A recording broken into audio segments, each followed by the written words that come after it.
அன்பு செய்யுங்கள். அன்பார்ந்தவர்களே, ஒரு வாலிபன் இளம் வயது முதலே தன் மனம் போன போக்கிலே வாழ்ந்தவன்.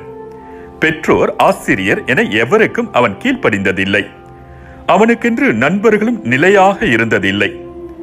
திடீரென அவன் வாலிப வயதிலேயே புற்றுநோயால் தாக்கப்பட்டான். அவனுடைய பெற்றோர் அவனுடைய உயிரை காப்பாற்ற பணத்தை தண்ணீராக செலவழித்தனர். அவனது படுக்கையின் அருகில் இருந்து அவனை அன்புடன் கவனித்துக் கொண்டனர். ஒரு நாள் சாவின் படுக்கையில் இருந்த அவன் தனது தாயை பார்த்து, அம்மா, உங்களையும் அப்பாவையும் எத்தனை முறை நான் அவமானப்படுத்தி பேசியிருக்கிறேன். என் மீது உங்களுக்கு வெறுப்பில்லையா என்று கேட்டான். அவனது தாயோ, நான் உன்னை என் உயிருக்கு மேலாக நேசிக்கிறேன் என்று கூறி அவனை கட்டி அரவணைத்து முத்தமிட்டாள்.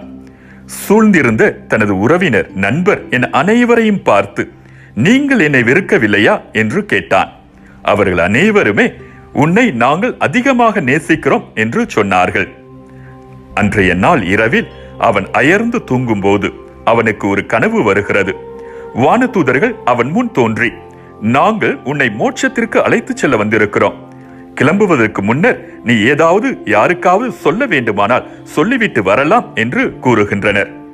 அவன் உடனடியாக பல இடங்களுக்கும் ஓடுகிறான். உயர்ந்த இடங்களின் மீது ஏறி நின்று கொண்டு எல்லோரும் கேட்கும்படியாக அன்பு செய்யுங்கள், அன்பு செய்யுங்கள், அன்பு செய்யுங்கள் எனும் வார்த்தைகளையே மீண்டும் மீண்டும் சத்தமாக கூறுகிறான். அன்பார்ந்தவர்களே, ஒருவர் மற்றவரிடம் அன்பு செலுத்துவோமாக. ஏனெனில் அன்பு கடவுளிடமிருந்து வருகிறது. அன்பு செலுத்தும் அனைவரும் கடவுளிடமிருந்து பிறந்தவர்கள்.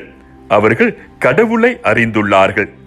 யோவான் எழுதிய முதல் திருமுகம் 4ஆம் அதிகாரம் 7வது இறைவசனம். அன்பை கொடுக்காதவர்களும் அன்பை பெறாதவர்களும் நடமாடும் பிணத்திற்கு சமம்.